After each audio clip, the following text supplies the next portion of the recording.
Hello and welcome back to the Irish Mags Show. My name is Paul and I will be your host for today. And joining me, as ever, are the Irish Mags version of Boomsong and Bramble. It is, of course, Mr. Alan Williamson and Mr. Chris O'Martin. Lads, that's your best one yet, I'd say, is it? Wow, Bramble. Who's Bramble? I was going to say who's Bramble because that's the worst. Like you want to be safe. Boomsong is the worst offender I ever seen play for us, so I don't know about that. Well, Bramble has got a good reputation off the pitch, has he, Bramble? So yeah. Bramble played that long pass to Alan Shearer for that quality goal, so I'll take Bramble. Oh yeah, that's he can have Bramble. He can. I'll take it. I'm known as a bit of a donkey. So. Like Bramble, you must have peaked too early and had one claim to fame, but we will move very quickly on away from that. As some of you may have noticed, if you were listening rather than watching, I'm delighted to say we have a very special guest for you this week.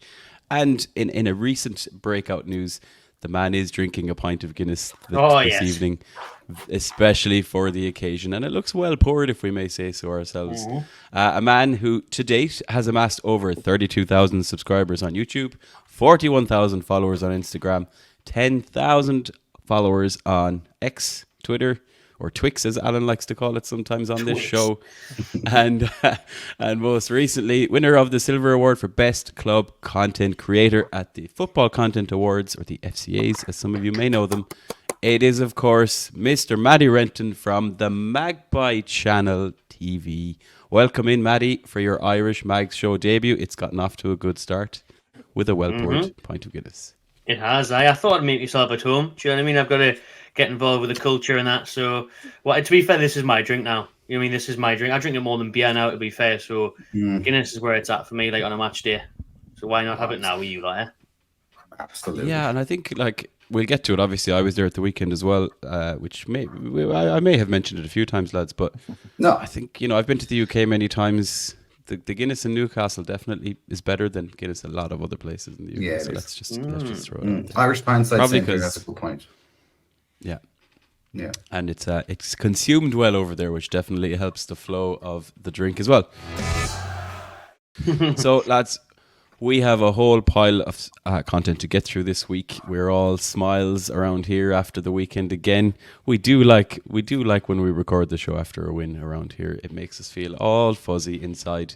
So we will be talking about the game, about how Eddie got a lot of things right. Definitely some nice things to see within the squad. For our spotlight as well, we're also going to have a little look at what we think may be some Newcastle players that may just be in with a shout for a spot in Gareth Southgate's Euro 24 squad. Timely, I think, with the competition that's out there. And finally, we might just get a fix of something we missed last week, because Krisho wasn't here, and that is, of course, Krisho's bad take of the week. Right, before we do all that, lads, I think we need to put our friend Matty here under the spotlight. And, we like to bring guests on and give them the traditional Irish hospitality, which is give them a false sense of security when he lands in, have a little chat and a bit of banter, and then absolutely attack everything he says. So no pressure at all, Matty. This will only go as far as the internet.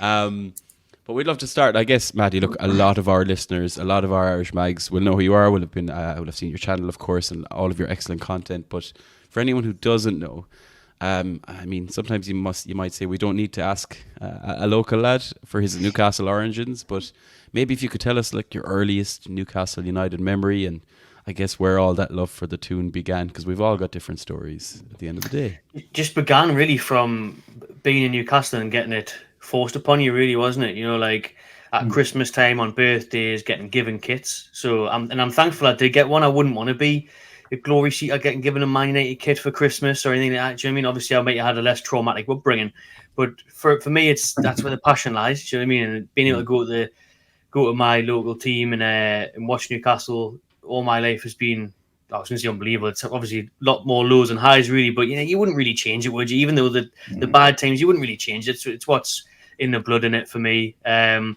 the earliest memory was one of the best until recent times, to be fair, because my first game was the 8-0 win over Sheffield Wednesday at home. So Bobby Robson's first game as manager back in the 99-2000 season. So what a game that was, and then fell in love with it since then. And then that was as good as it got for a long time, to be fair, until recent times where thankfully I was at Sheffield United away this season where I got to see another 8 past the Sheffield team. So Nice. it's been good. I do like playing Sheffield. Yeah, I was going to say there's a bit of a pattern emerges there, but to go kind of full circle, because it's, some of us elderly statesmen here remember, obviously, like, or we're older for like the Kevin Keegan days and so on.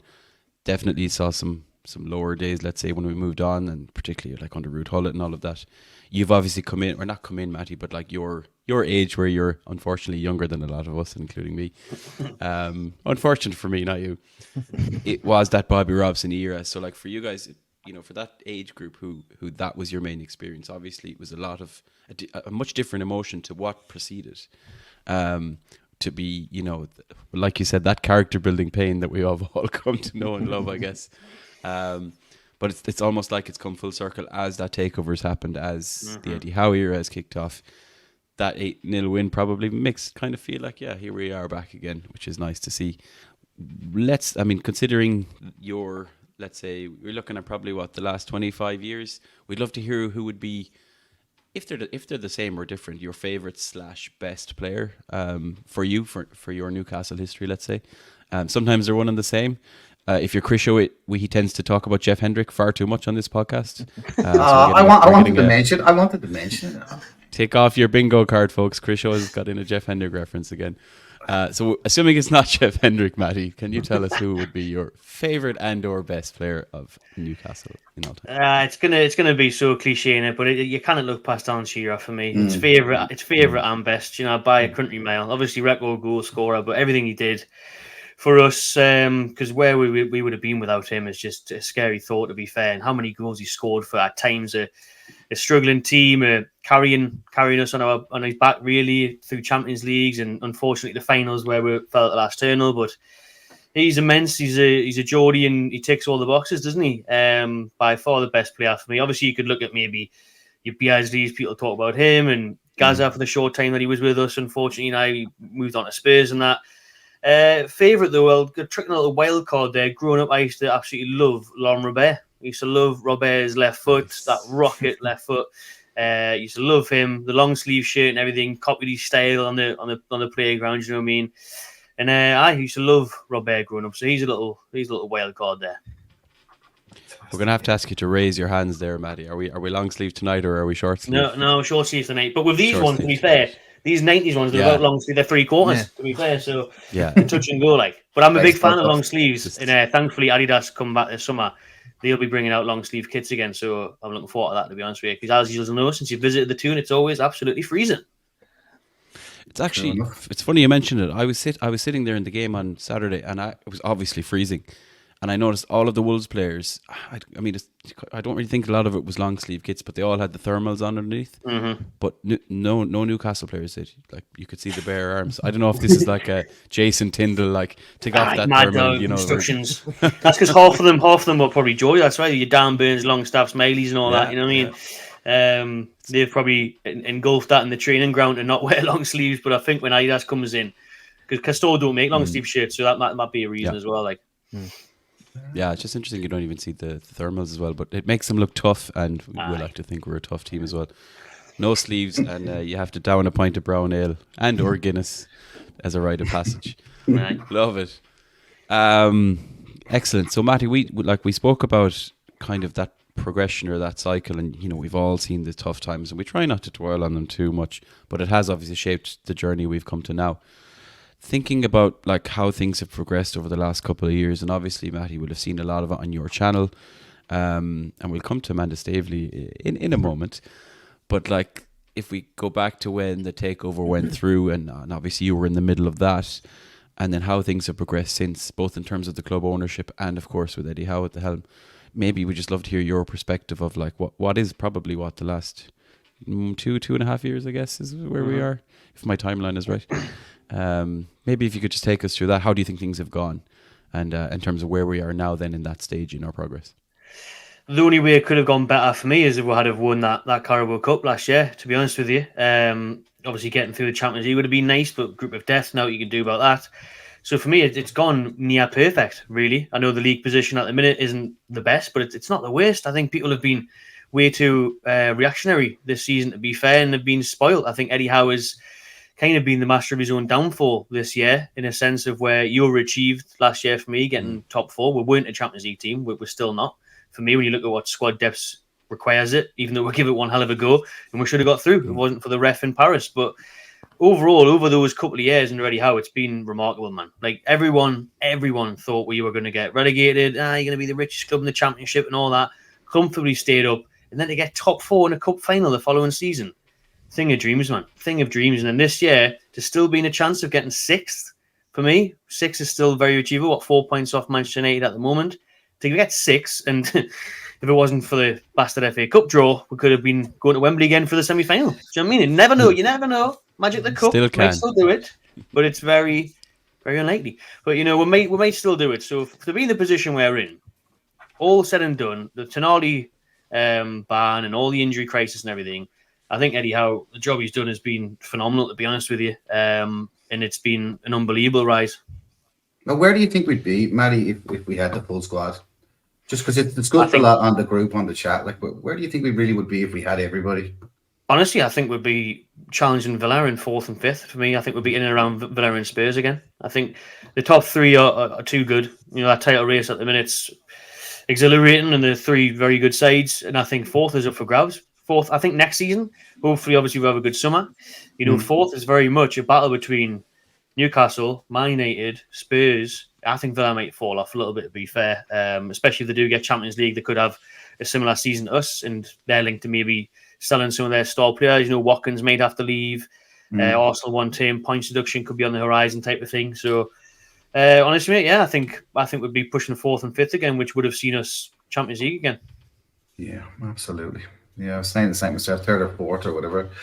But look, at just to kind of, you know, I like to hear the sound of my own voice more than I like to hear Paul's voice. So we're switching over to me just for a sec, just because I want to, because like I said, yeah, I look at, hey, look at you guys are always giving me fines and stuff, and I'm not allowed to mention Jeff Hendrick anymore. What's that all about?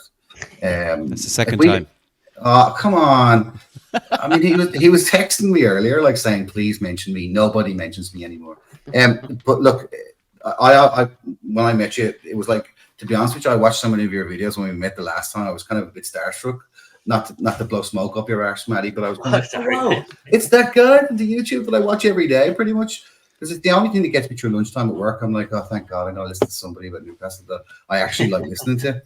But look, I just wanted to ask you about the Magpie channel. Like, how did it come about?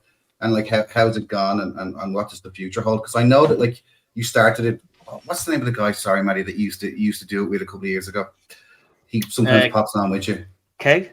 Yeah, Keg. Yeah, sorry. Yeah. So it kind of started like you two guys, wasn't it? Mm-hmm. Way back when.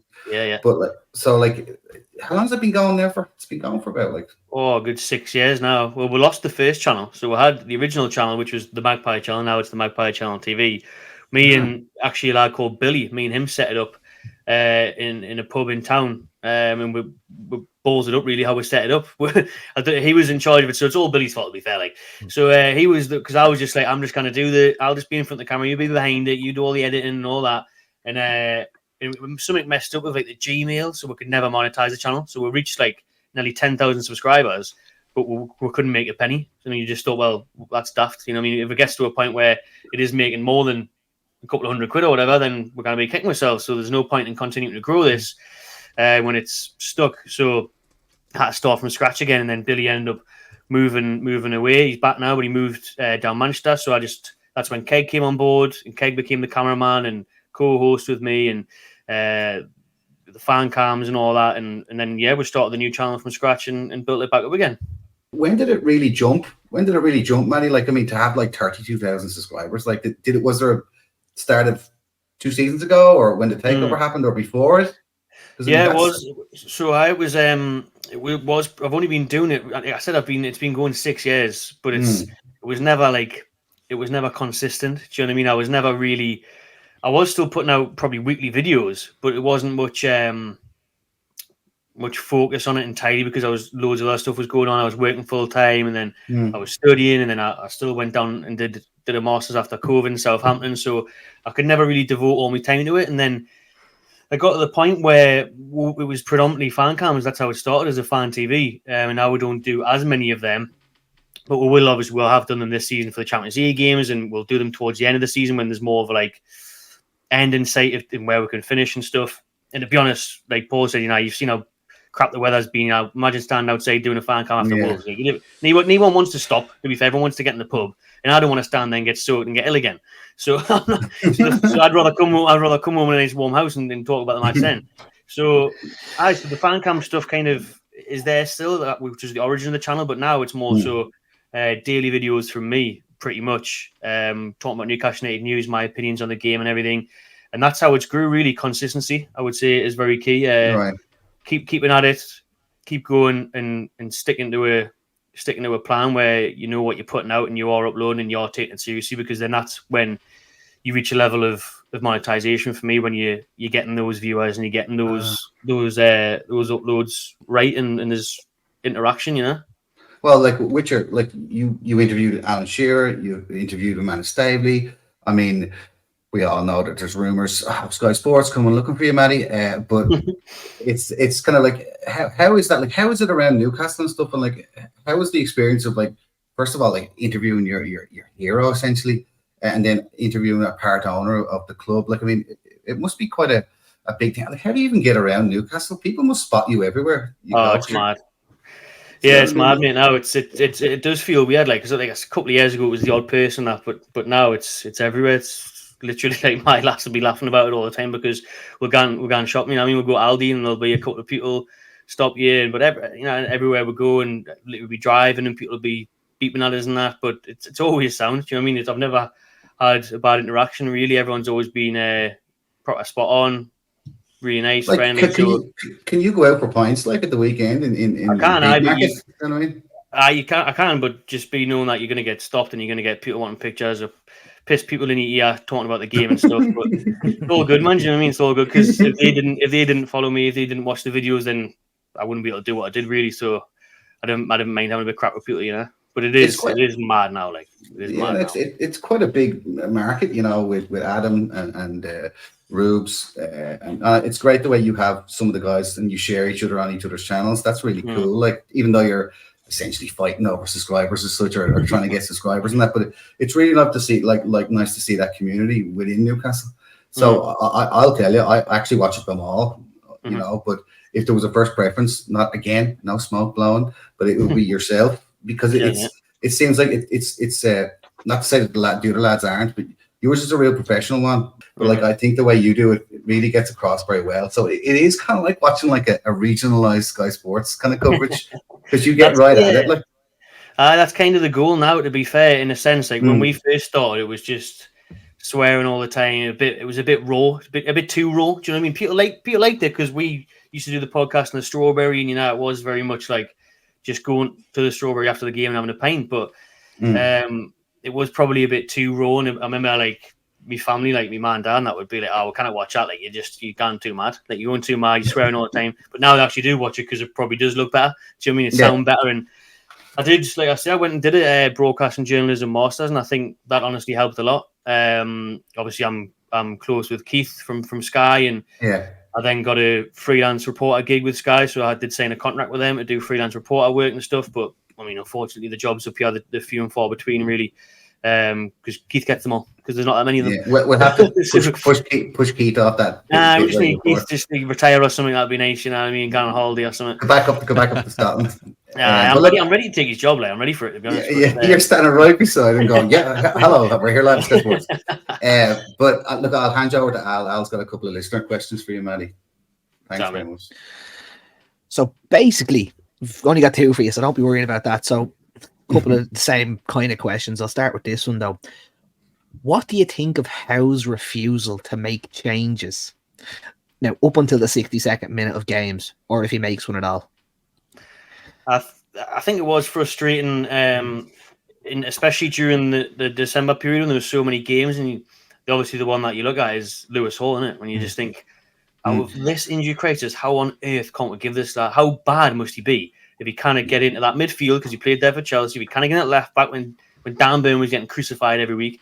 How can he not get in? It was mind-boggling. That was the one for me. And obviously, Tino has been constantly pushing for a start, comes in, plays amazing, and back on the bench. But it is annoying, but what I will say is that hopefully he's learning from it, because against Wolves, I think the timing of the subs was perfect and it gave us back the control of the game. So I guess on one hand, you could say that he hasn't really had options off the bench, has he, this season? It's majority been made up of, 3 goalkeepers, a bunch of kids. So he hasn't had an abundance to choose from, really. One on myself. Would you sign Lewis Hall on a permanent? Nah, not. I thought it was a good sign at the time, but obviously not. Obviously not, because we kind of get in to this team that's been struggling over the last couple of months in certain aspects, and you think, what's the point? Unless obviously something is really going on behind the scenes where he's developing on the training ground and they've got belief that next season he can kick on. But at the minute, if you're saying to me 30 million on Lewis Hall or 30 million on another striker or whoever, then no, I'm putting it elsewhere. I've been thinking a lot about this, and I've heard mixed reactions or responses, Matty. Some people suspect that there is a clause with number of games or minutes or whatever you want to call it, for us to have to, like, there was talks of an mandatory signing fee, but potentially triggered by appearances. Like, do you suspect there's been a U-turn on the decision whether we want him next season, and we're trying to not obviously trigger that? But if it is, it's very obvious. Yeah, I mean, I see that, and you think that there's got to be something in it to a degree, but for me, I just think this one has been kind of the battle between Ashworth and Howe. For me, this is very much a Dan Ashworth signing. Eddie Howe wasn't really keen on him, and I think he's not necessarily making a point to show that it wasn't his signing, but just making a point to say, like, I wasn't in favour of him, and this is why. I don't think he's good enough. And it's strange because he has came on. I was at Old Trafford. He played very well, scored a great goal. But then I was there for Man City at home, and he was hopeless and got dragged off at half time. And I think there's been 3 games where he's been dragged off after coming on. So it doesn't bode well for him, to be honest with you. Like, and it's a strange one. The club have kind of refuted that idea of it being a deal where if he plays X amount of minutes. But I don't know. I think maybe better for everyone if he does go back to Chelsea, because they could probably do with him, to be honest, because since I haven't worked out for him, and if he was doing well there, the Chelsea fans, I spoke to them on my channel, they were gutted that they stole them. They're like, oh man, we've lost one of our best prospects, yeah. So that was getting me hyped up even more, and then we just haven't seen him. Yeah. I think people would probably feel a lot different as well, because if he didn't have those connections to the club right through his family and stuff. So, you know, if there wasn't any of that, I think there'd be a lot less of an attachment, and maybe a lot more commentary from fans and social media saying, you know, yeah, he's not good enough, send him back. Time will tell, though, I suppose. The last question for you is, now it doesn't sound like you're having any of these issues, but have you experienced any issues on ticketing, or do you feel like anything has changed from last year in regards to the ticketing? It's got worse for me. It's got worse. And to be fair, I do have the issues, to be honest, mate, because when I moved away, I gave up my season ticket during the when Rafa left, because I knew what was going to happen then. I then lived in Greece for a bit. I lived in Dubai. I went to Southampton to do the Masters. So I was never here to go to the game anyway. And then when I did come back 2 years ago, the season tickets have never went on sale since. So, like, Hughes and a lot of other people have had to become a member. And this ballot system is one of the worst systems I've ever seen in my life, especially for me, because literally, right, out of every ballot, so what we're having now, 13, 14, I've been successful once. Once I've won a ballot. However, Keg, who's obviously co-host of the channel, he's been successful like half the time, 6 or 7 times. So where's the logic and the fairness in that, where someone has been 6 or 7 times more lucky, I guess, than me with one? It just doesn't work. I know that obviously beforehand it was a nightmare with like 25,000 people queuing at once, but at least if you were patient enough to sit there for 2.5 hours on your laptop, you probably were going to get a ticket. Whereas now we're seeing as well, home and away, the spare seats. You know, it's a big problem. So they need to do something. I'm not really sure. They need to ask other clubs how they do it, to be honest, I reckon. But it's definitely got worse for me. It really has. Thankfully, through some connections and followers and stuff, I do manage to get to the games. But yeah, through the membership, it's been a nightmare.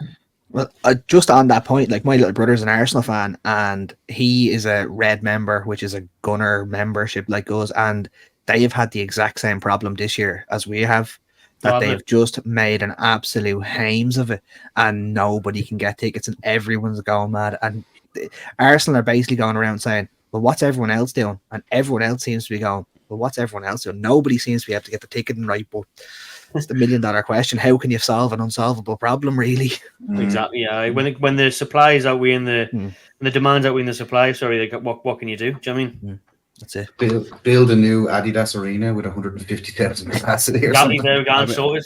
That's the plan. I Like, was going to bring it up because we've asked a couple of other guests in the past, and it's something everyone speaks about. Like, you know, all of us have an attachment to St. James's Park. Like, I'm saying this as the Irish mags who've just, you know, our experience is going over there over the last few years. Like, my first game was probably 20 years ago.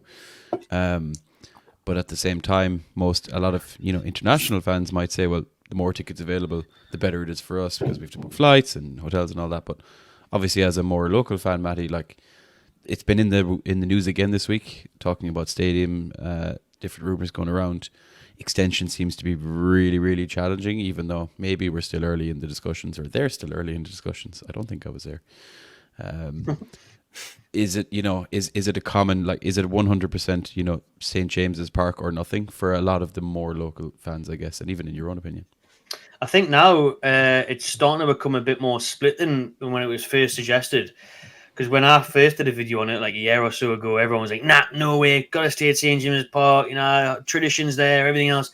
And then I literally did a video Monday on that possible site at the Utility Arena on the banks of the River Tyne there, where they say that, you know, the owners have earmarked that as a potential avenue to go down to build a new stadium. And it's really split now. I would say it's really split now, from people saying stay at St. James's, extend it, or just stay there, got to be done. If you can't get it in the city centre still, which obviously that would be there on the River Tyne or in Castle Liza's Park behind St. James's, I think a few more people are leaning towards that idea, probably because they might be in the same boat where ticket issues or the friends kind of go, or they just think, oh, do you know what it is? Just build that new stadium, build that fancy new stadium, bring the England matches here, bring you know, whoever else here for concerts and whatever else. I think people are kind of leaning towards that more than the word, for sure. But you'll always get diehard people as well that don't want to leave, and you can totally understand that. Yeah, I mean, and for the right reasons, right? Everybody says it. Even players, current and ex-players, have said it. The iconic nature of St. James's Park, where it's located, you could see it from almost anywhere in the city. And when you walk up a particular hill, just to see it, whether it's for the first time or even for us, every time we go over, it's the same feeling, you know. So, yeah, you just hope they get something right or can find the right recipe. It's going to either make a lot of people happy or a lot of people sad. But again, that's what football does to us, lads, isn't it? Yeah. Excellent. Matty, thank you so much for answering a lot of those questions. We know it's not easy to jump under the spotlight. I wanted to ask you one more, kind of slightly off the cuff. And, you know, obviously, Chris, you mentioned some of the guests you've had on the channel. Like, any particular highlight for you since you really, I suppose, started, you know, making Newcastle content, how the channel has evolved? Is there anything that jumps out in particular from your last few years? It has to be the sheer interview, man. Like, that was literally one of the best days of my life. Like, I still can't believe it. It still doesn't feel real, because and literally I'll message him now and again, because once I put the tweet out on Instagram and stuff, he replied and he liked it and stuff. So the odd little message here and there and stuff, and it's just wild, absolutely wild. Cool. Like, this is a bloke that I literally had on the back of every shirt, you know, posters, programs in my room, literally idolising him. We're standing there together, I'm interviewing him. A lot of people say don't meet heroes, and there's loads of rumours about Shearer. You know, loads of people were telling me when the interview was potentially going to happen. I found out the day before, and people were saying, "Oh, I've heard he's done this, and he's not very nice about that, and he can be a bit of an arsehole." He was totally sound. Load of bollocks. Stories from me. I couldn't speak high enough of him. Gave enough of his time, and then even off camera, just chatted for a good 20-30 minutes. So that was an absolute dream come true. That, like, interviewing Shearer. Amanda was lovely as well, and then I'd say winning the awards was obviously good, because that moment just felt like literally a reward, I guess. Do you know what I mean? Like, where it felt like the hard work's paid off a little bit there, and you know, it is just this season. So last year now, being able to go to Champions League games away, like I honestly didn't think that was going to happen again.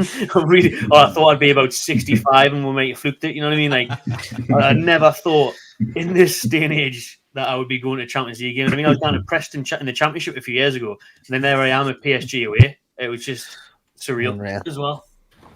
Love it. It is. It's only when we really sit down and just chat about it so much has happened in a short space of time, and it's so easy to get down in the dumps when results go bad, and this season hasn't gone. But like, for where you said it, like when Eddie Howe came in, they were like, oh yeah, he's going to relegate the richest team in the world. Like, I hadn't thought about that for a little while, and just to see how it's moved along, it is insane. It is. Superb, Matty. Again, thank you for going under the microscope on the Irish Mags show. Really appreciate answering all the questions. We might keep you here just for a little bit as we go through. We're going to have a quick chat about the weekend, and then we'll move through to a little spotlight topic before we touch on our upcoming game, which is a Monday night, I think, fixture against Chelsea. But more on that shortly. Let's talk about Newcastle 3, Wolves 0. What a weekend it was, lads. I mean, I'll touch on some of the highlights having been over at the game, because obviously, I hadn't been over for a little while myself, and it felt good. It felt good, obviously, getting the win and the buzz around the city. But before we do that, I think we could start, Alan, again, looking like a really successful meetup in the Bleecker Street Bar over in Dublin. It looked like everything was well behaved as usual, and I'm sure you were home and everyone was home at a reasonable hour. Yeah, sure, why not? No, Bleecker Street meetup this week was another cracking meetup. We actually got to show off our 2 new flags, in case anyone didn't see them, which is the tricolour with the Irish Mags emblem and the Time Bridge on it, and then our Jacob Murphy flag, which I absolutely love. Yes, three pictures of Jacob Murphy, and the main one is him waving off Dujan Duletakar in the cup last year, which is just a cracker of a photo. But yeah, we 17 lads.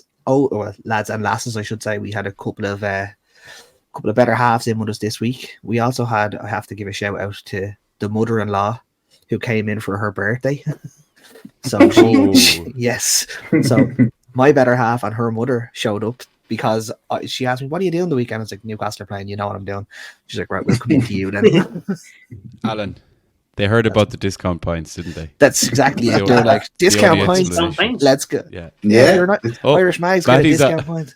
Matty's eyebrows just went up very high there when he heard about discount points. You're an honorary Irish Mag, so you can come in anytime and get this. Oh man, I'm gonna have to get over there. Like, this is something I want to do going forward. I really want to do more because I get messages from all over the place. Like America, Canada, bloody Far East, everywhere. Saying, China and that.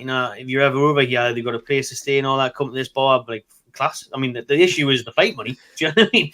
But Dublin's not too bad, not too far. No. So I'll have to get over, man. Absolutely, and I've just bought a house, so you have a bed in my house now whenever you want. So there you go. I'll be straight on the Ryanair. That's it. Do you know what? Yeah, let's take a moment. A big Irish Mags show. Congratulations to Alan, who obviously got the keys, as we found out, to his new house this week. Thanks a big moment in growing up, Alan. But yeah, unfortunately, that's not going to stop you. That's not going to stop you from recording a podcast. Absolutely not. No, yeah. So the Bleecker meetup this week was cracking as usual, and a big shout out to Johnny, who looked after us exceptionally well as usual. Love it. And what was also great to see, lads, was we had some excellent photos submitted again from Irish Mags on tour, including myself. I also submitted photos that we will not be showing on the beautiful podcast this week. My own little adventure was well documented. But we could. It's great to see some of the photos. We'll start with a few of them on the screen here, lads. Starting with some interesting photos from a person all of us Irish Mags know and love very much. It's Mr. Paul Slaughter here in a photo, probably kicking off what I reckon are quite a few early morning pints ahead of their flight, which I believe was the early one as well, along with Dara and Dino there. With his own one of the Irish Mags again. Posing in the airport, which I know was also very early in the morning because it was before I got there, lads. And great to see. Obviously, we had the same a couple of weeks ago with a few of the Irish Mags on tour for seeing their first game as well. Chris, you'll remember we saw a couple of the lads there, and we all remember. And Matty, I'm looking at you here because I think you mentioned, was it your first game was the 8-0? Just that moment where you walk up the steps and you just see the pitch for the first time. I'm buzzing that he got to see a win. Like, at least he went there instead of the Bournemouth game a couple weeks before that, or worst times. You know what I mean? Forest end of last year.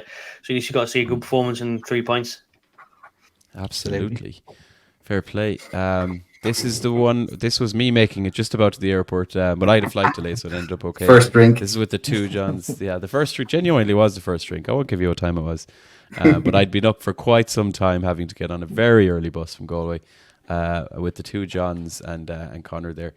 This is basically, we're now on the Paul Slaughter adventure, where he's made it. I'm pretty sure this is the Rosies, lads. If my eyes see correctly, it is. Yeah.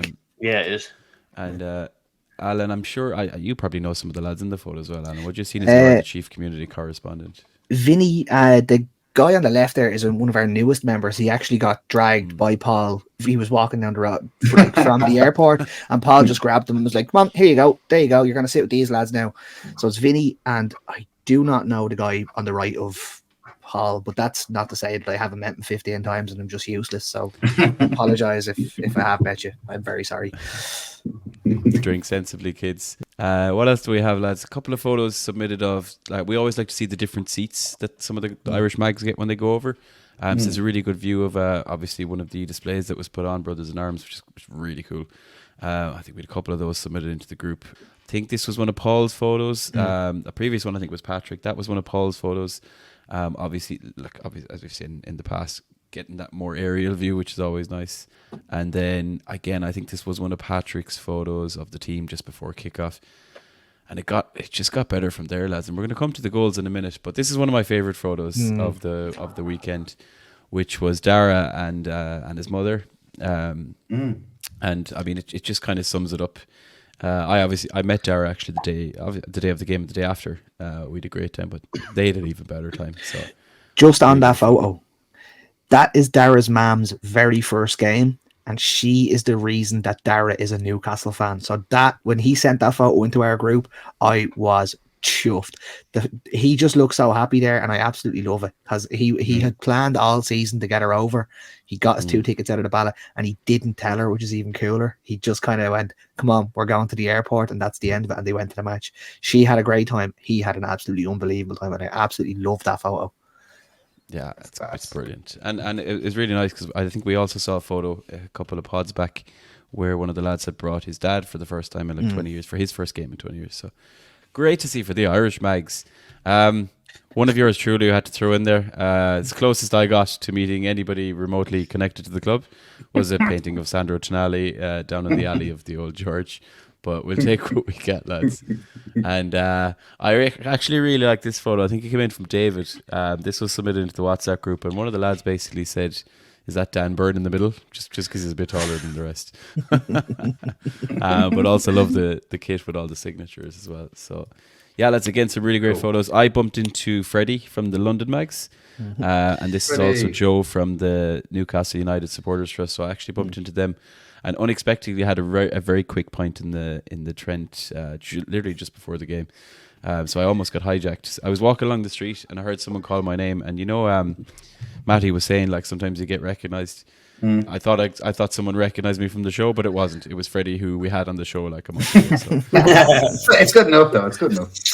Yeah, we'll take it. At least you know. And we had many beers over the weekend. And yeah, I just wanted to put in this one again. I know this was Owen's son that we didn't catch his name. Jesse. They waited around. Jesse. Yes, thank you, Alan. Yes. That's why you're the community correspondent. That's it. It was nice to see. They waited around at the end, which I'm sure most of us have done. That's a photo of him with Gary O'Neill. I know they also got glimpses of Tino and Miggy and stuff like that. So what a memorable day out for him indeed. So yeah, great to see all those photos, lads. And a great weekend had by all. Matty, we might come to you to talk a little bit about the game. I know you said you were unfortunately a bit too sick to get over. But I'm sure you obviously watched it. I'm sure in any sort of sickness you would be managing to keep your eyes open and digest a Newcastle game. But I think we've touched on it. Was it fair to say Eddie got the squad selection right, the tactics right, considering how strong we looked against Wolves? Yeah, nailed it. For me, one of the best performances in a long time. To be honest with you, particularly the first half, I thought that's what we came accustomed to last year. You know, I thought that was more of what we expect from an Eddie Howe side. I thought, our identity was back there. I thought our style of play was back in terms of the pressing, and we really broke through Wolves' press very well. Now, we did allow Wolves to have a bit more of the ball, I think we had 38% possession at half time, but those 2 breaks that we had, we scored 2 goals, and we looked dangerous every time going forward. I thought Jacob Murphy was a threat on the right, the quick deliveries. Anthony Gordon, as always, a complete nuisance, and Isak in the right place at the right time, and we're nullified Wolves. I think it helped, obviously, Wolves' key players are missing, Cunha and Wang Hee-chan, but they didn't really have anything until around the 50, 60-minute mark, where Dubravka makes 1 or 2 saves, but I thought Newcastle nailed it. Eddie Howe got everything spot on, and as I mentioned earlier, even when he brought the subs on, I thought that was very good timing, and they had an impact as well.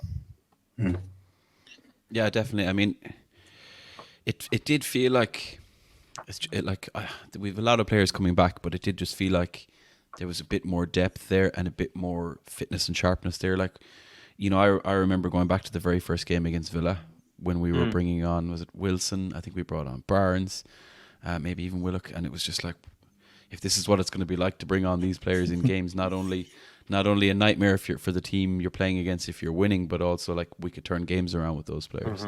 It's felt like it's obviously been far too long for that. The first goal, Chris, show though, the counter attack through Anthony Gordon, and we're going to talk a little bit about Anthony Gordon shortly for the next segment, but just the movement by Bruno.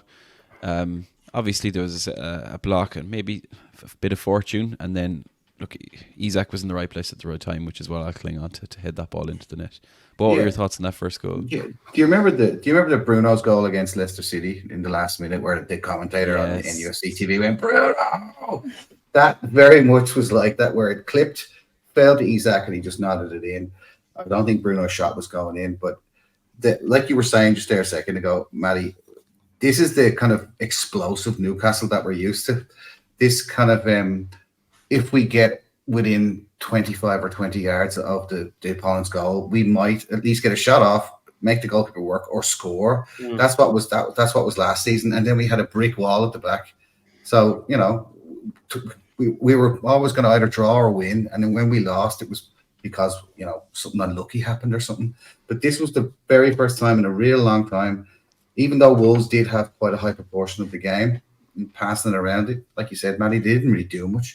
They made Dubravka make a couple of saves, but that goal, when we scored that goal, I thought, yeah, the lads are back. We're back now. Just a couple of more players, and we're back to where we were last season. Because like there's just a bit of confidence. But what people say, we always seem to win when Bruno plays. Bruno was 12 out of 10 during that game. He was like as if he was playing on a Brazilian beach or something. He was magnificent. Therefore, everyone else kind of buzzed off that confidence that he was showing in the middle of the park. And I really honestly believed we could have just went on and smashed them even more. But fair play to Wolves for coming back into it a little bit in the second half. But I thought we could have been up a bit more by half time. But the first goal was reminiscent of last season. It gave me a bit of a tinkling in the stomach. I thought, well, we're back. We're back. You mentioned Bruno, and for me, it's the balance now, because when you've got a Joe Willock beside Bruno, they both flourish for me. And Willock makes people look better, because I think Willock did a really good job of covering for Dan Burn, like Joe Linton does. I thought he did a good job of dragging defenders towards him, so it frees up space for Gordon and Isak. And just that fierceness and that force that he gets when he picks up the ball and drives at people, it's so underrated. And you don't realize how good he is until we've missed him. To be honest, until we've missed him. So yeah, I just feel like it's, while we've seen great glimpses of Willock, like when great performances, we just don't get to see it enough to see 5 or 6 games in a row. The second goal, Alan, and you could argue maybe is there parts of a little bit of fortune involved. Murphy does really, really well in terms of that cross. And it was a great ball out by Cher as well. Cher to Murphy, yeah. And obviously, I think we talked about Wolves and them not being great. They did play a part in this goal, but still a great finish by Gordon. Like, what stood up for you there? Was it the Cher build up? Because you kind of jumped in. Ball to Cher. The Cher ball to Murphy was outstanding. Murphy's cross, it's into that corridor of uncertainty. Now, you can't blame Sa, or whatever his name is, Jose Sa. You can't blame him. You can't blame Kilman. You have to blame both of them. It was just a lack of communication. Sa shouldn't have gone for the ball. But Kilman shouldn't have gone for the ball once he seen Sa, and Gordon was the one that stepped in and absolutely slammed it home. He was the two, like, Kilman was on his heels, Gordon was on his toes, the ball ended up in the back of the net. It was a calamity of errors from Wolves, but they were the architects of the round downfall. The ball in by Murphy, though, it's just something different. It's something that you don't get when Mickey's on the pitch. He doesn't put the ball in early. Look, we all know Mickey runs and runs and runs. He cuts back onto his left foot, though. That ball was whipped in. It came to Murphy's foot, whipped into a place where every striker in the Premier League wants that ball going in there. That's where it went, and we got a goal from it. It's just sometimes the simple things just work, and it did. Mickey would have tried to overcomplicate that. Mickey would have ran to the corner flag, cut back about 4 times, got tackled and won a throw-in. Yeah. Here we go. I'm ready for Mickey part 2. Here we go. No, not yet. Not yet. I won't. Not yet. No, we know you're just back from the spa break we sent you on in Paraguay. Yeah, that didn't go down so well. That didn't go down. So everyone was like, "Hey, leave Mickey alone! Leave Mickey alone!" I was like, "Get away." They must have sent you back fairly soon. Speaking of passing, Matty, I don't know. I mean, if you want to put it into words, I would say give us 3 words that describe the no-look pass by Bruno that never was. Obviously, Mickey was on the end of it. But like, how do you even begin? I mean, is it, as glorious as it was, is it bad because I just don't want big clubs to keep seeing how good Bruno is? Is that a terrible way to think about life? Well, because everyone would have been, it went mad, didn't it? The reels, the clips of it, the match of the day. Everyone would have noticed that, and the eyes would have been up, and should have put a higher release clause in there for me, like, because every week it's gone up at the minute from 100 mil. But I don't know. Obviously, we pray we can hang on to Bruno, like, because it's moments like that are just like exceptional, and it just sets him apart, and it shows how good he is, man. Like that, there's absolutely no reason for the no look. Just to take the piss out was just something else on it. It's on a plate now, and it's just it couldn't have been any better. It was literally so sweet, and he's some boy, like, isn't he? Some boy. But you've seen his celebrations after the Blackburn game. I don't know if you've seen it where he threw his shirt in the crowd and he's singing along to the chants from the away end, and you just think, this bloke, man, he doesn't want to go. He loves it. He doesn't want to go for me. Did you not see him play Call of Duty last night? He was singing the songs. Yeah. The Georgies.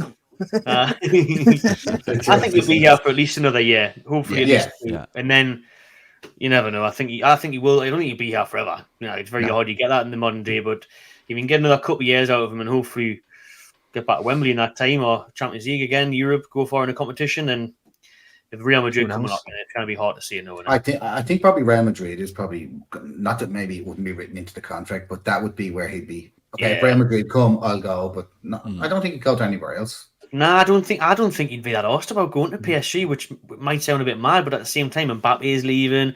You would have seen, the fans. Well, I don't think there's anything special about that. If it's a Real Madrid, where obviously his heroes, Fat Ronaldo from Brazil, obviously Rivaldo, Roberto Carlos, all them played there. He would love to play there. It's the biggest club in the world, isn't it? So if they did come knocking, then I could imagine it. But for anyone else, as long as he doesn't go to another Premier League team, I mean, how devastating would that be? And I don't think he would, at least not for the immediate future. Yeah, I agree, and especially because he came from Lyon, he's played in the French league already. I think he would be. Yeah, it would take a Real Madrid, I think, to really turn his head. We hope. And lads, look, just to cap off on the Wolves game, like the third goal, and I mean, we might talk about Trippier in a moment, obviously picking up that injury, but to have Tino come on, it's been a while since we've seen him in his natural position at right back. We know he loves to bomb on. In this case, he just couldn't be stopped. No more than myself at the weekend. He literally decided. I mean, I can only describe it as like it's a mix of he's running at them like a freight train, with that miracle kind of ball sticking to your feet, like we used to see Kevin Kilban do for Ireland every now and again, which is a really random reference. But he sometimes had the ability just that ball wouldn't leave his feet, almost like he'd be like, does he really mean this? But it just stayed there, But I mean it in a positive way. And obviously to get the goal and make it 3-0. I was delighted it happened right in front of me in the ground. It was a wonderful moment, but just delighted for Tino because he's really just staking his claim, and really, like, the fans are just obsessed with him, judging by the chants and everything. It was Ben Arfa-esque. Yeah, it was Ben Arfa-esque is what it was. Yeah. Yes. It really was. It was like an Irishman that had too much beers, falling down the street and not able to stop himself. Just falling forward. Do you know what I mean? Watch out of the way. They were like to keep going forward until a wall stops them. Nothing was going to stop that guy from scoring that goal. I thought it was an own goal. Yeah, but it wasn't, right? He did. I was going to say aye, because Yeah, the run was unbelievable. The run was amazing, taking on a few players. But then at the end, like you said, it looked like he fell forward and it looked like it might have took a deflection or something. But when you look back, he does actually do well to poke his foot out and get onto it. So what a run and what a player we've got on my hands there. What a player we have on our hands. Yes, Trippier is a big miss in terms of the assists and leadership and stuff he's brought at the tune. But the next 2 games having Tino there, it's probably the number one position on the pitch for me where if someone was to get injured, I'm the least bothered, to be honest with you, because he's that good at right back. He's that good of a player. Because if he's that got injured, we think, fuck me, knackered, Gordon, whatever, Bruno. But you don't want Trippier to be out. But when you've got Tino to step in, it makes things a bit easier, to be honest, in terms of dealing with it. Fully agree. Look, it kind of sets us up. And maybe this is a good way to move into next week. And we'll have to let Matty go at some point. He'll probably be on his 3rd Guinness by now. I did get a nice little refill before, like, so I'm alright. Nice. I like that you've got a drinks assistant there somewhere keeping you filled. Very space round, yeah, boys. I mean, it's a legit process. I'm a bit jealous, seeing as I've emptied my sparkling water here, so I'm like really jealous now. Let's just turn the attention then onto the Chelsea game really quickly. We'll do a quick kind of a preview what our thoughts are. Obviously, it's a Chelsea team who we've seen struggle despite the superstars. We know what happened earlier in the season in 2 different occasions. One, a really, really strong league performance and a 4-1 win. The other, obviously, devastation of a penalty shootout, which we just didn't need in our season, lads. But anyway, I suppose, like, Matty, maybe we'll start with yourself. How do you feel that sets us up for what you'd normally think would be a tough game against Chelsea? But does that give us a bunch of confidence against a team who are definitely lacking in it? Well, I want revenge because I was there behind the goal for that penalty shootout at Stamford Bridge, and it was absolutely honking. That was an awful night, because we didn't, Chelsea had chances on the night, but Wilson's great finish. We're 1 minute away from a semi-final against Middlesbrough, and it's just devastating, man. At home, I was there when we thrashed them, so I think it's only right where we get one up on them, to be honest, because over the years we have struggled. We got a couple of draws there. Listen, last game of the season last year, good draw, but Chelsea are poor. Chelsea are a poor side, to be honest with you. Although they have turned up against bigger teams. I don't think anyone in the top 4 has beat them this year. They seem to get draws against them. They drew 4-4 with Man City at home. So the worst when they come up against a low block. Watch the game against Brentford, though. They should have won. So you've got to fancy our chances. And to be on a high after the Wolves win and to have 9 days ahead of this to prepare for it, no excuses for me. I think we can go there. And I mean, a draw wouldn't be a bad result. I think avoid defeat in a good performance, but let's hope we can get the win, man. And because to be fair, they're 11th. I think they're only a few points behind us. It's already tight enough in that European mix from 6th to 10th. So let's beat them. Yeah, absolutely. Yeah. Do you want to give us a little prediction? No pressure. 2-1. Tino Livramento with the winner, ex-Chelsea player. How about that? Not Lewis Hall. No. Tino Livramento. I mean, is he going to be the ball boy this game or what? Because he's not going to be playing. Yeah, he may not be there at all. Alan, thoughts yourself, Alan? I suppose, what do you expect from us next week? I expect from us is a decent performance, same as usual. Build on what we've already had. What do I expect from Chelsea? I've absolutely no idea. You could watch them on Monday and they'd be unbelievable. You watch them on Tuesday and they're honking. They're the weirdest team I've ever seen in my whole life. It genuinely, from day to day, you don't know who you're going to be playing when you come up against Chelsea. Yeah, I do think we should have enough all going well to get a result. And I'm going to go with a 2-0 win because I think our defence is back to its best, hopefully. Love that confidence. Nice. Now, a man that's always full of confidence and optimism is, of course, Mr. Chris O'Martin. I called. Do you share the confidence? You did. I did call it. Look, I tell you what, right? It all depends if the Chelsea players had a good weekend with their families. if they didn't have a good weekend with their families and didn't buy, like, I don't know, expensive watches down in London or something like that, or fly off to France because they hate living in England. Yeah, look at it. They walk out onto the pitch as a team, but they're just a bunch of individuals. They either get on or they don't. And we're actually now back to where we were. Like I was saying earlier, I'm going to go with Alan and Matty on this, but I'm going to say that we're going to win 3-0. Oh, lovely. And it's going to be, and Dubravka's going to have a great game. Tino's going to score, and Isak's going to get 2, and it'll all be over by the 65th minute. Chelsea fans stream it out of the stadium, and we just roll on to 5th or 6th in the league. There you go. Absolutely love. Sounds like a good Monday night to me, that like.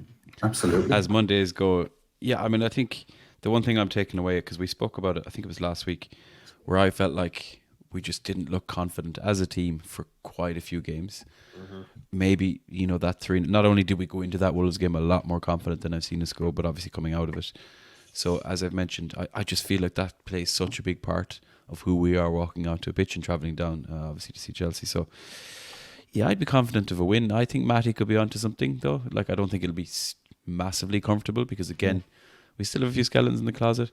Well, I think we've enough in us for a 2-1 win as well. So, yeah, let's go for it, lads. Win, 4 out of 4, all expecting 3 points.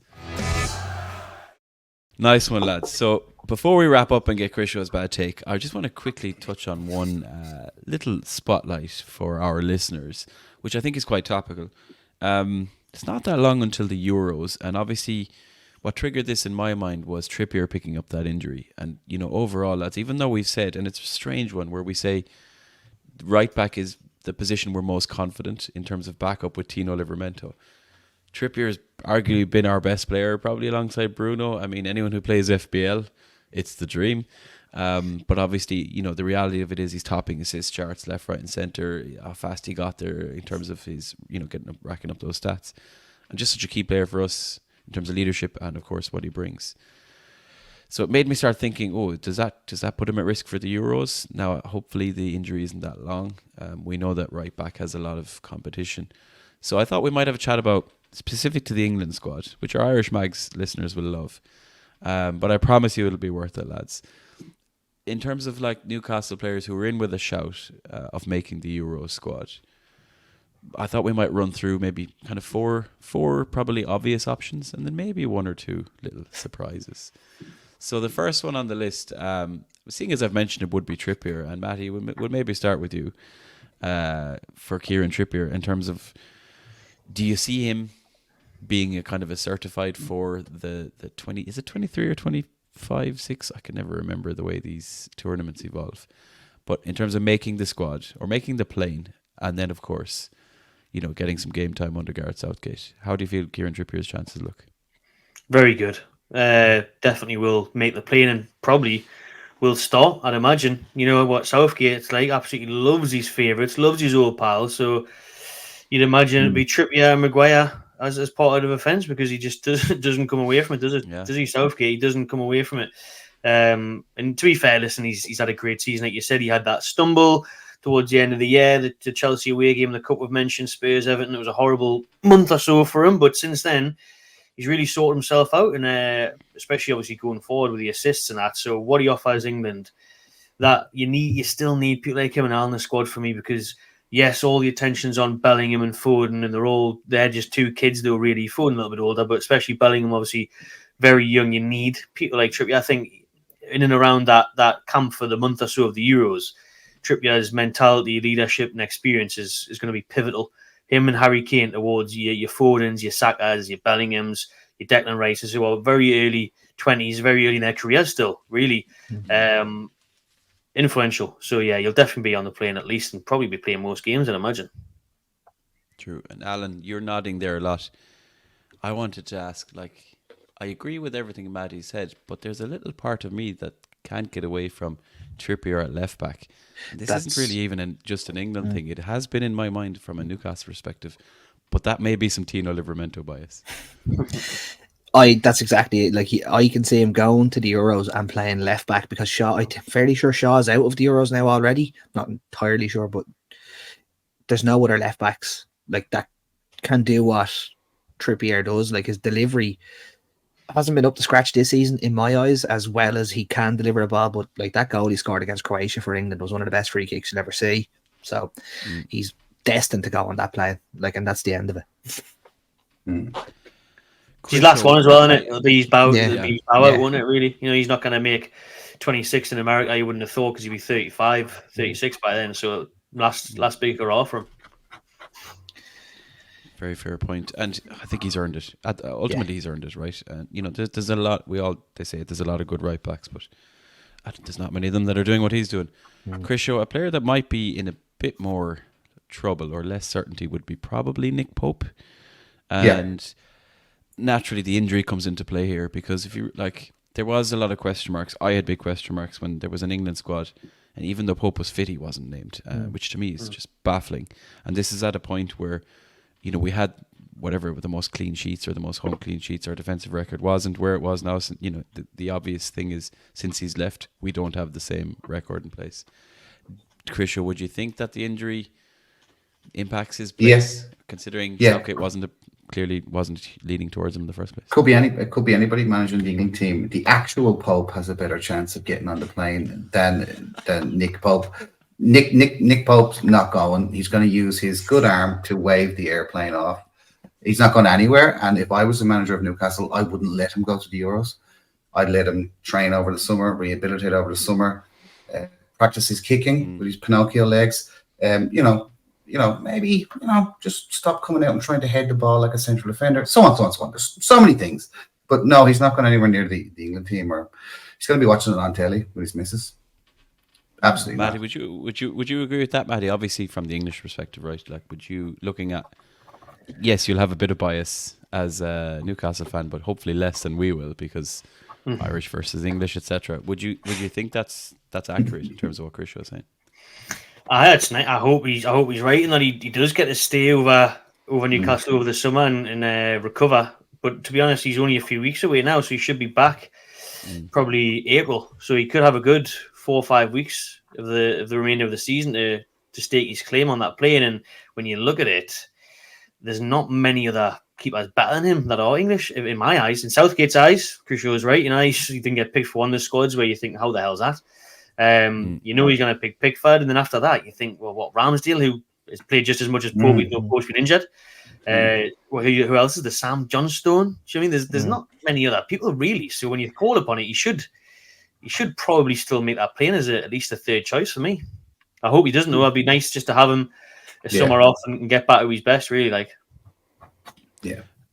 And I think we all felt something similar in the past when we were talking about England squads being named, about Anthony Gordon. And obviously during the season, we've been so reliant on him, a player who his fitness has really shone through, hasn't obviously picked up injuries in the same way other players have. And this is probably the one that, for me, I think it would be a scandal. I think it would be a disgrace. Not only if Gordon doesn't make the plane, but if Gordon isn't, even if he's not to start, that he's giving Gareth Southgate one hell of a headache on that left-hand side. But again, Gareth Southgate's tactical approach and mentality comes into play here. Matty, Anthony Gordon, for you, again, slightly less biased than me maybe, or than the rest of us. Thoughts on Anthony Gordon, especially looking at the competition around? You mentioned Maguire being a favourite. We know Rashford probably is too. Why would that happen? It's insane, isn't it, really? And I actually met Southgate at the Man City game. I was sitting in the director's box and I had a talk with him. I said, have a look out for number 10 today, hey, Gareth, if you want. And he had a little laugh on that and then got moved on. But Gordon ended up scoring an unbelievable goal in that game where he was there, where I told him to watch him. And he puts it in the bottom corner. And you just think, how many more times do you need to see this? Double figures in all comps this season. A complete handful, so energetic, can do everything going forward and back. It's just mad if he doesn't get picked, but he probably won't.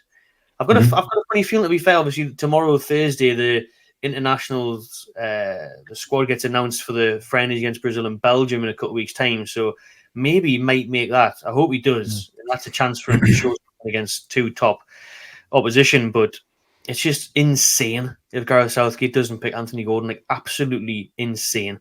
Considering everyone else around there, He took Rashford as soon as he banged that screamer the other day, and then did nout for the rest of the game. You thought, I would be loving that.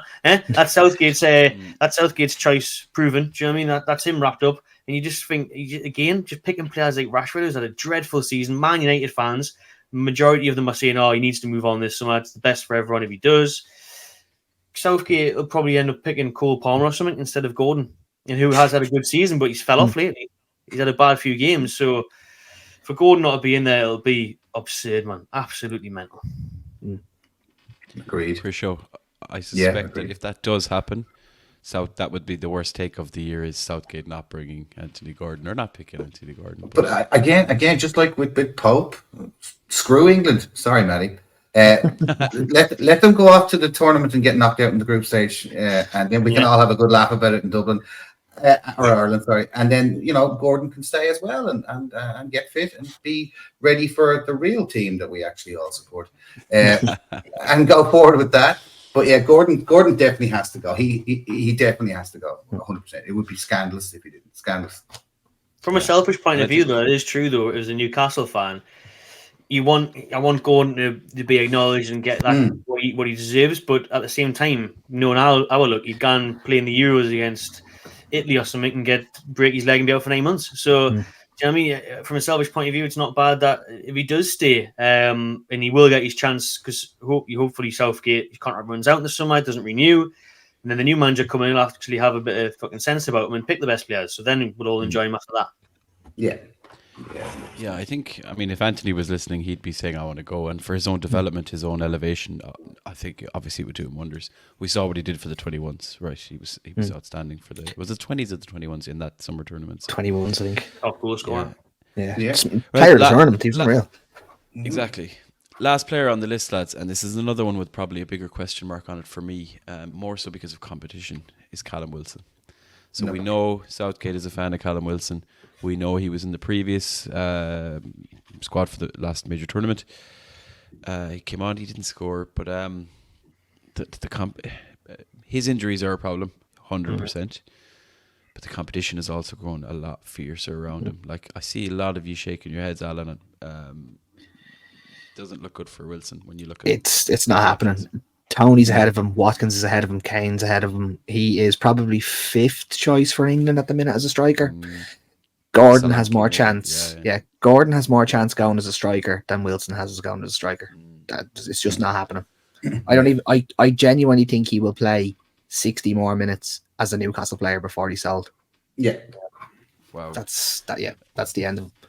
Because Matty, you had said, for Trippier, last chance at a big tournament, maybe for England, looking at age, or maybe Trippier is a bit longer, but it's similar for Wilson, surely, right? In between fitness and longevity and all that kind of stuff.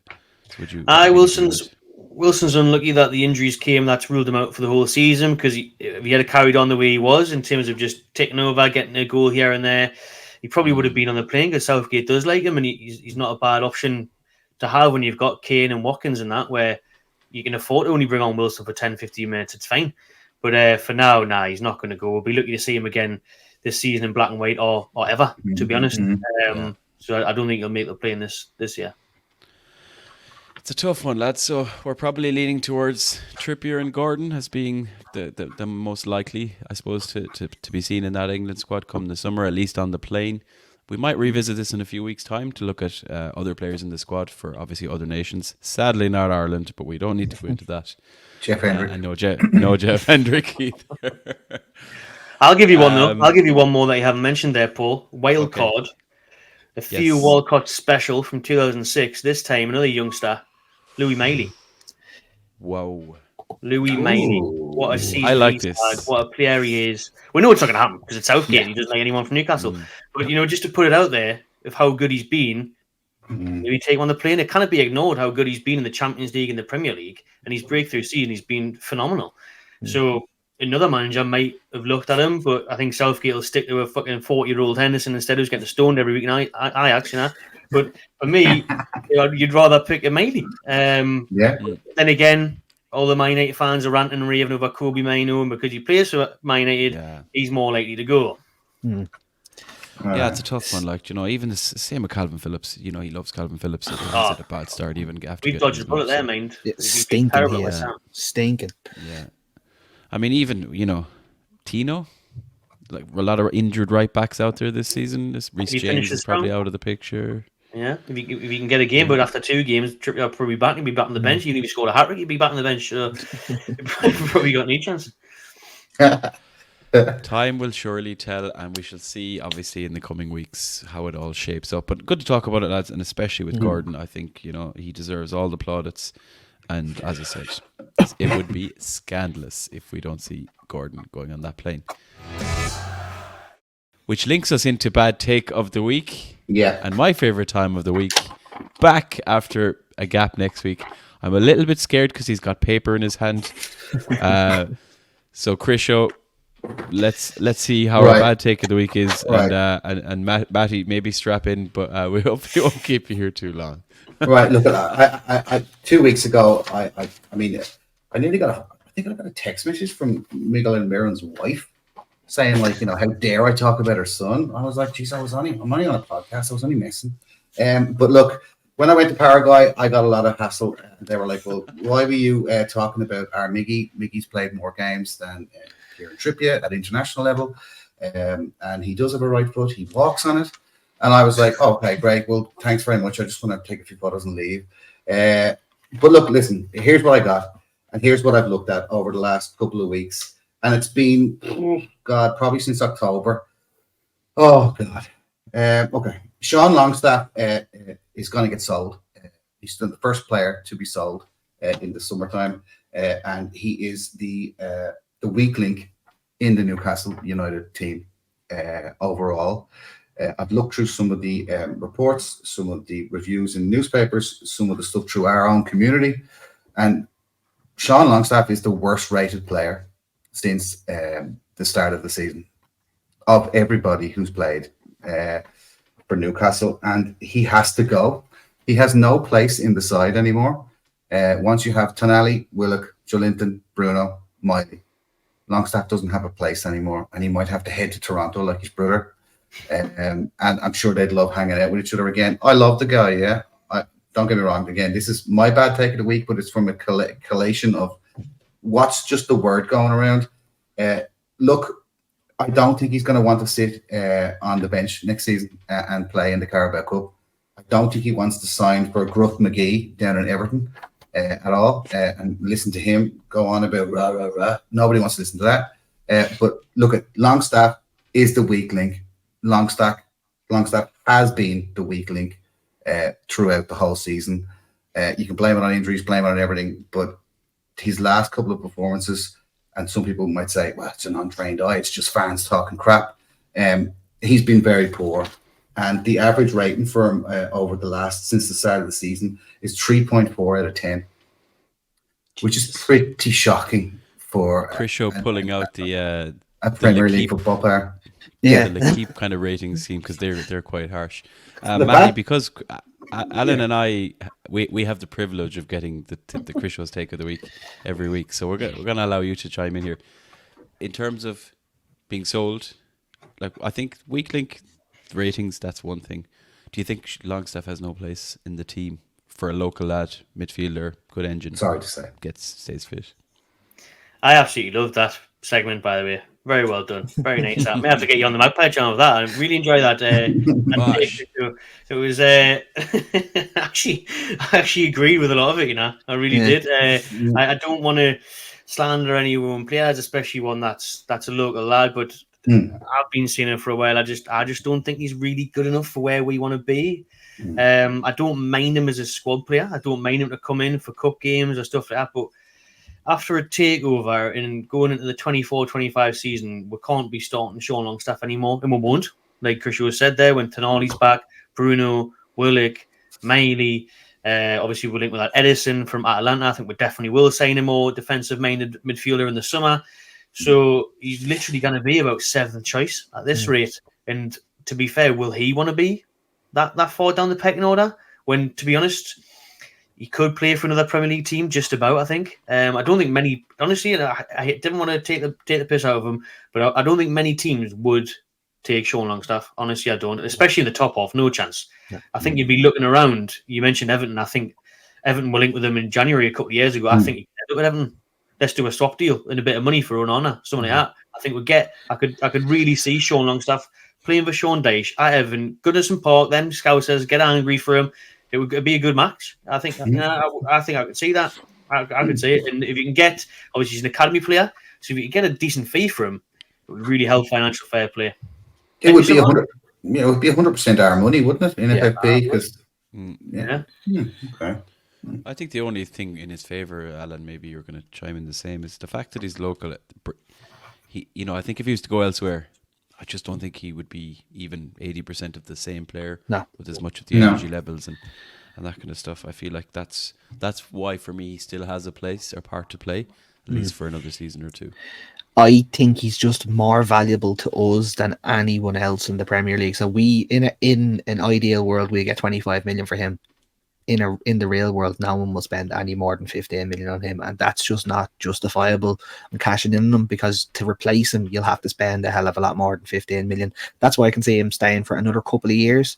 But as the lads have said, if he doesn't want to be 7th choice midfielder, and we are going to bring in a midfielder in the summer, him and Miley are the same player, only Miley has a much, much higher ceiling, and he's, let's be honest, if you look at the two of them right now, they're probably on par. Miley's 17, Longstaff's 25, 26. Like, he still has a couple of good years left in him if you cash in on him now, but I just can't see it happening this season.